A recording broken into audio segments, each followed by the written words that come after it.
I wasn't around great people. I had this sort of split, this sort of part of me wants this, part of me wants this, but it just took a moment in time to kind of be a wake up call for me and say, you're just not going anywhere. Like nothing's really shifting for you. And maybe it's because of your core peer group back at home. And I just listened to it. Hello, I'm Olivia D'Souza. I'm a multi-passionate entrepreneur. I'm a content and podcast expert. I support visionary entrepreneurs and leaders passionate about living with purpose. Join me as we explore podcasting, life, business, and authenticity. Subscribe for meaningful conversations with a business buddy who gets what it's like. Welcome to Magnetic Pod. I'm stepping in the next level me. I am thrilled to introduce you to a dynamo in the world of business coaching and online marketing, Heather Porter. I have had the honor of being a guest on her wonderful podcast, The Hustle Rebellion. Go check it out. I'll put a link in the show notes. And I'm honored to have her with me today. Her journey is remarkable and inspiring. Heather kickstarted her career, you correct me if I'm wrong, but this is my research, okay? By managing global events for some of the most influential speakers worldwide, including the legendary Tony Robbins. Hello. And in 2006, she co-founded the Billionaire Adventure Club, leading entrepreneurs to engage with none other than the Richard Branson School of Entrepreneurship in South Africa and with various social enterprises around the globe. And today she's the force behind Website Love, a highly acclaimed website development and social media agency. And just in her spare time, she's also written 4 books and had #1 bestsellers, and oh my gosh, there's so much more. I think we might just jump into it, but holy moly, you do amaze me. I love that you found all that information out about me. So good. It's nice to be here. So, and you are a Sydney sider these days? I am. I have been in Sydney for actually 20 years coming up in a week's time. It'll be my 20-year anniversary of moving to Australia from the States. Wonderful. Well, there's a story there. I'd love to know. That's a big life change. What brought you here to call Australia home? And we're so lucky to have you. Thank you. Oh, I wouldn't change it. So I was working for Tony Robbins, speaking of which, back in the day and based out of San Diego in the States. And I came to Australia up in Gold Coast to help run his event called Date with Destiny. And, when I say that out loud, it's so funny because it was actually a true date with destiny for me. Wow.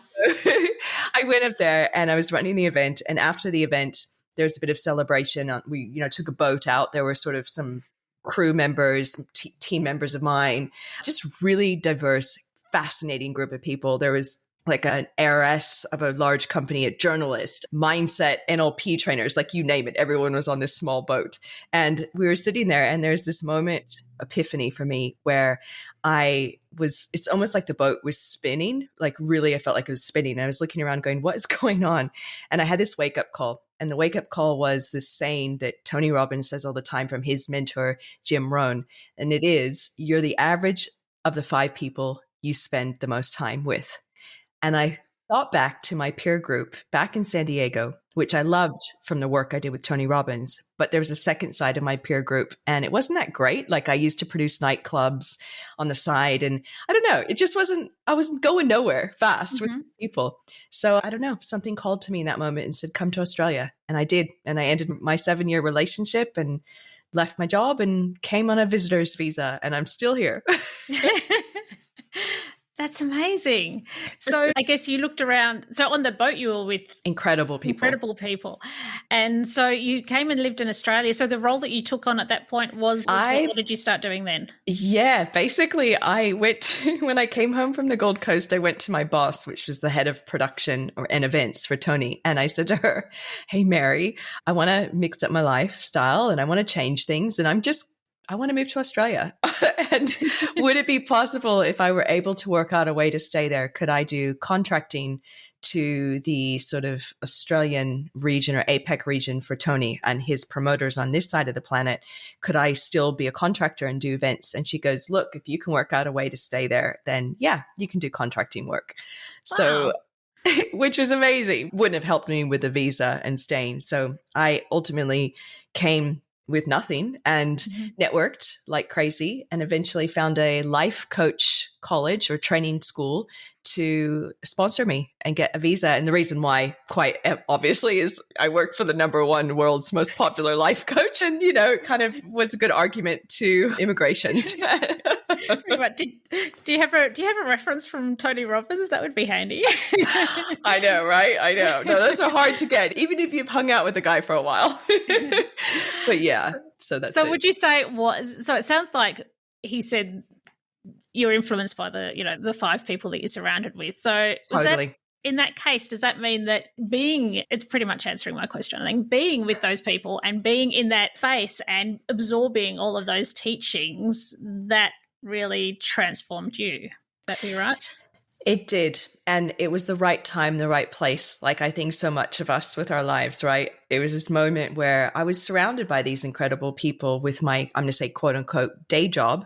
But then I didn't have a very healthy relationship. The boyfriend of my time wasn't that great. And my side business that I had at the time, I wasn't around great people. So it was like I had this sort of split, this sort of part of me wants this, part of me wants this. But there was it just took a moment in time to kind of be a wake up call for me and say, you're just not going anywhere. Like nothing's really shifting for you. And maybe it's because of your core peer group back at home.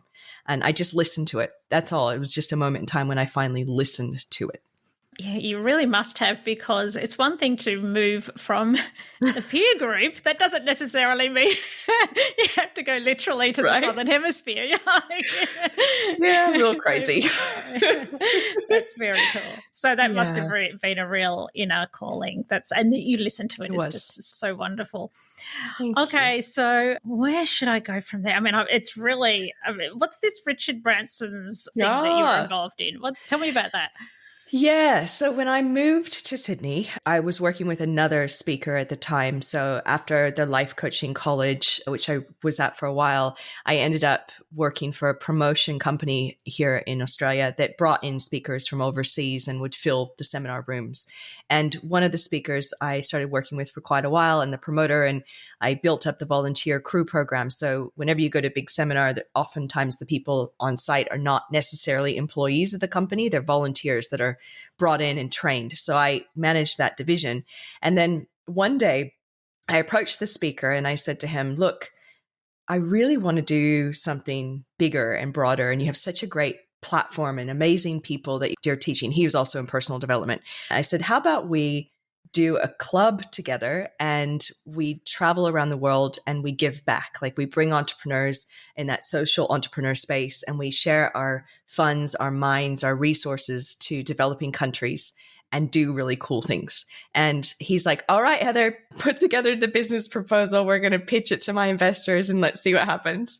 And we did. They said, yeah, let's start selling it to all of our seminar attendees globally. And thus the Billionaire Adventure Club was kicked off with the outcome of basically helping 1 billion people across the planet change their lives. And the Richard Branson School of Entrepreneurship in South Africa, in Johannesburg, was one of the pit stops or places we brought the entrepreneurs to. And we ended up doing a business training seminar in that area. We also brought resources to his entrepreneurship center and then just shared resources in our networks to help get funding and whatever else they needed. So that was one of the many locations we went to. That's amazing. And so would you like to tell us where you are today? What are you doing these days? And who do you help and how do you help them? Thank you for asking the question. So as you said before in the beautiful intro, I am running a company called Website Love. And we basically just do 3 simple things. So we build and fix websites so they get you business, AKA customers, clients, sales, or bookings. So it's a very specific way of building a website, conversions. And then we drive traffic into the website through Meta or Facebook, Instagram ads, and Google ads. And basically that is what we focus on. And I work mostly with local service-based businesses, health, beauty, wellness. I love that space healers in the planet. But there's loads of coaches and speakers as a result of my background that come and seek help as well and want to put their knowledge online. So I've been doing that for a while. I transitioned into digital marketing in 2008 when the speaker I mentioned before that I did the club with, he approached me. He's like, hey, Heather, there's this thing called Facebook. This is 2008, so a while ago. He's like, how do we use it? How do we get out there and, talk to our tribe all the time? And I'm like, yeah, I'm going to check this Facebook thing out. And I self-taught websites and built a membership portal for him. We had 18,000 members in there. And around that time, I thought, I'm really intrigued by this online space and reaching more people. And I transitioned out of running events in the Billionaire Adventure Club and took it on. And then I've been in this space ever since. I'm not sure if I mentioned it in the intro or not, but you're one of only can you tell me, one of 8 buyers or something? Tell me what that means. Tell me what it's about in Facebook. Good question. Thank you. There's actually only 4 of us now. So it's dropped since all the shifting in Facebook and what's happening. But Meta, we'll call it Meta because it's a rebrand. There are 4 community trainers in Australia, for myself included. So I'm one of 4. What does that mean? So that means that basically Meta was going around training small businesses in marketing with their tools, their suite of tools, WhatsApp, Messenger, Facebook, and they were bringing their employees out and saying, teach business owners about marketing. But it's great to be an employee of a company, but when you're presented with a question of like, what budget would you pay or how would you find an expert to do this? The employee doesn't come from that knowledge base. So Meta was smart. And they said, well, how about we find business owners that have used our tools for a very long time to teach what we do. So there's a very stringent sort of process to get in to the role. We had an audition process. We first full on audition process, Liv. It's literally like, okay, send in your video. So we sent in it's a 60-second video. They screened that. If they liked you, they invited you to Barangaroo, which is the headquarters here in Sydney for Meta. And then they gave us a slide deck. They randomly just said, you take this. And we had 24 hours to learn it. And we had to come back and present it to the other trainers auditioning, as well as Meta staff in, I think it was Singapore and New York, patched in watching us. And we had to come with our own stories, our own knowledge, our own wisdom behind the deck that they gave us to teach. And as a result of that, I was approved and got in. And for the last, I think it's been 4.5 years, I've been going out and teaching on behalf of Meta, small business owners to use online social media marketing. And yeah, what an amazing journey. It's been just really cool process. Also being on the side of Meta and understanding how they view their tools and where they're putting their research and development dollars and all that sort of stuff, and be able to share it with people. Wow. I mean, because there's lots of people out there who say, who do Facebook and, Meta, I should say, so it's more broad. Yeah. The whole umbrella unupdated. But, there's people out there that do that, but there's only 4 of you that have got that level of certification. Pretty cool. Yeah. That's pretty elite. That's cool. It's fun. And what about the books? How did you come to write your first book and then you kept going? Tell me about what drives you to write books. What's funny is that I was a co-author in all of these books. And this is a learning that I've had over the years that only came out recently for me. And that is that I never backed myself fully as a solo person. And I always would kind of jump in with other people. So I will have my own book in the future. But these 4 books, the very first one was with my ex-business partner. And what happened is we went to a seminar in the States. It was a digital marketing seminar. And there's a guy teaching how to become a Kindle and Amazon publisher or author. He wrote a book called Love Yourself Like Your Life Depends on It. Really full on, really amazing. And he was quite amazing. Yeah, beautifully said. And so he taught sort of his formula to get on the bestseller list. And Andrew, my ex-business partner, and I went into the hotel room over the weekend and literally wrote a book on, funnily, how to promote yourself as a motivational speaker and get speaking gigs, because that was my background at that time. And we followed the formula and got bestseller status on several lists. And that was my first book. And then the other ones were just different types of business books. One was an online marketing book that I was a contributor to. One was a book for women in business empowerment. And then a couple more with Andrew as well. So yeah, that was how that came along.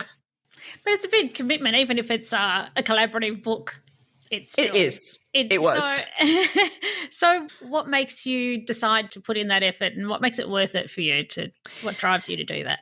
Yeah, good question. I think for anyone that has a message to share, you Mhm. think strategically about how you can get it out in the world to more than just one person. Podcasting, like you have, right? Mhm. Such a brilliant way of being with people and sharing your knowledge and your network. Books, another thing, right? You put the content and the knowledge and the effort in once, and you have this incredible tool that can be shared and distributed all over the world. So I always think in terms of, if I am going to spend time on something and share my knowledge, is it a tool or something that I can put out into the world that can be consumed over time in lots of different ways?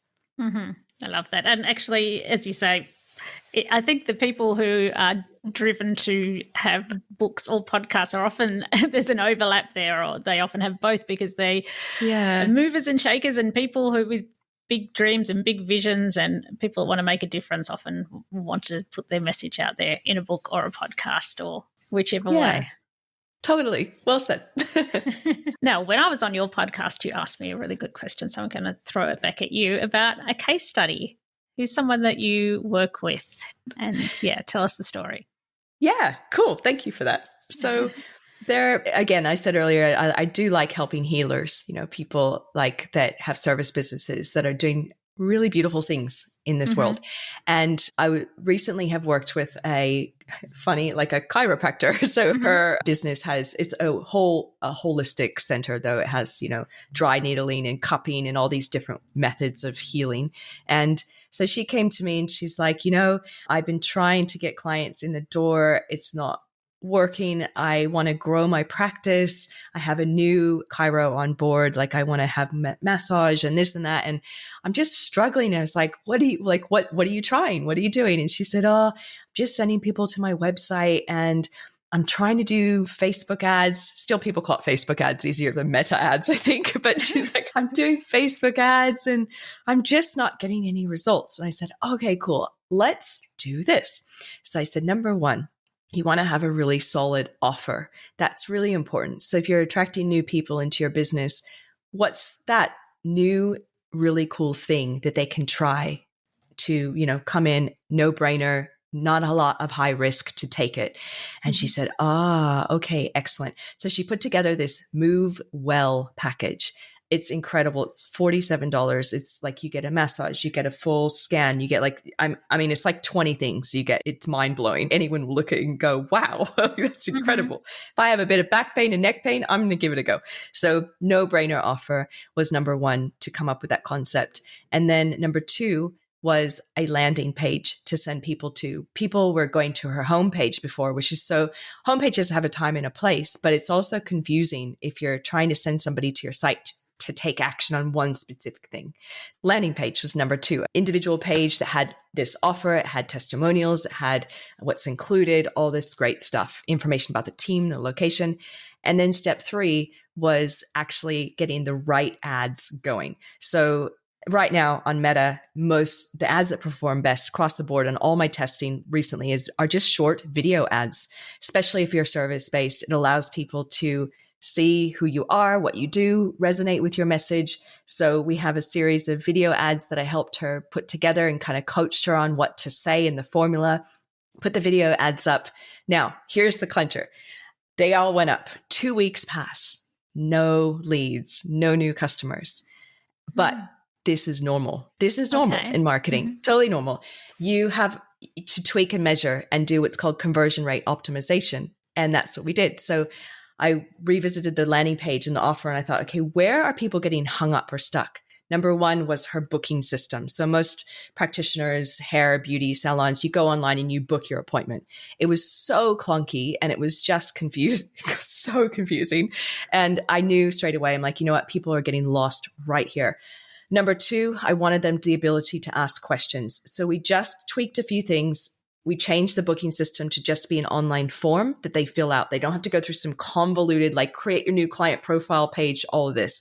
Literally a basic form. Number two was adding a button hey, not sure if this is right for you, ask us a question. After making those changes with a few little tweaks on copy, within 24 hours, the lead started rolling in. She's now gotten 60 new clients from this page, costing her on average $28 per new customer. If you think about this, it's only costing her $28 for a new client.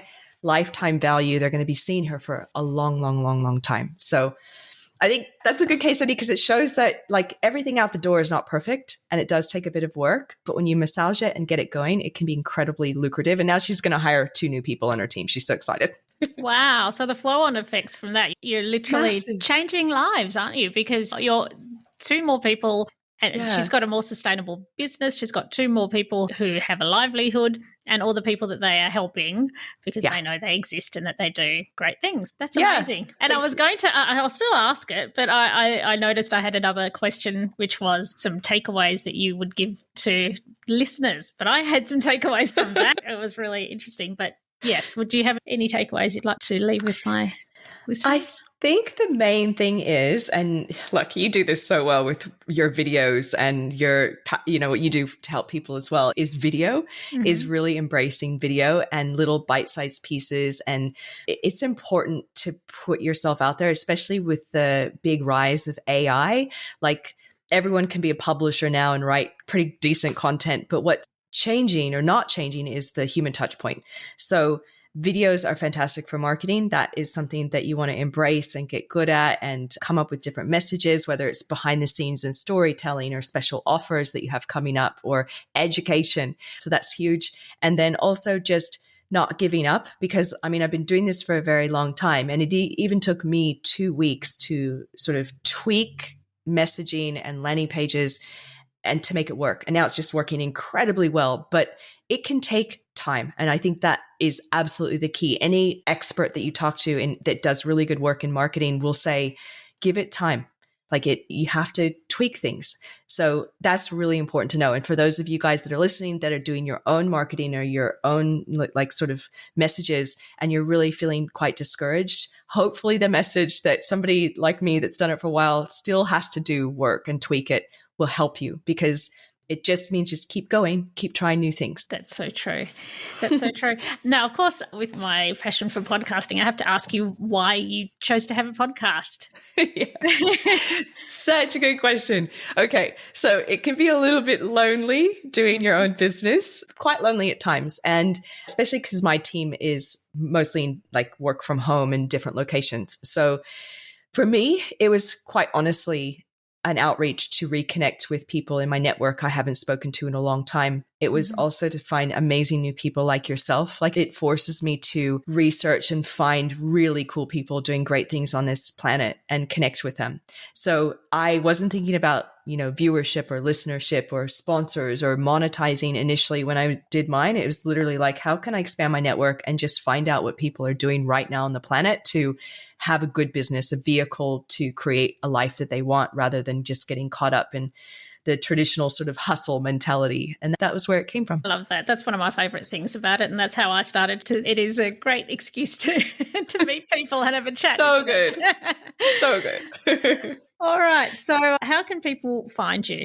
Well, I would say the best thing to do, there's a couple options. So if you do want to jump on over and check out another podcast, hustlerebellion.com is the place to go. And I have loads of free resources on website love.com.au.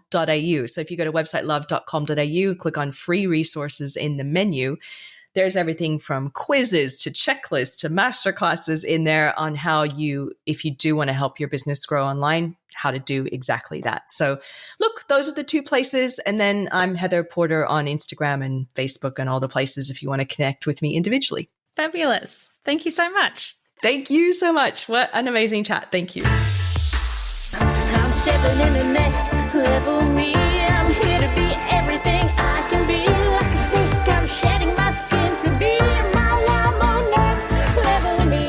I'm stepping in the next level me. I'm here to be everything I can be. Give you whiplash when you turn around and see me go again. Next level me. It's time to be.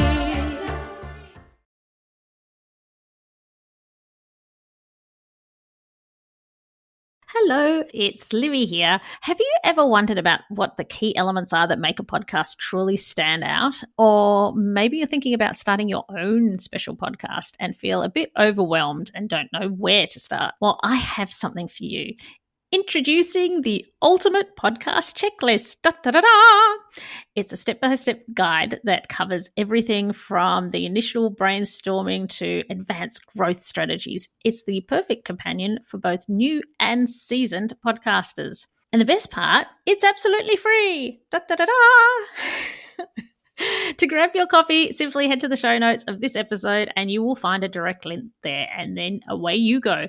Remember, every podcast started with that initial spark and the right resource, so let the Ultimate Podcasting Checklist be yours.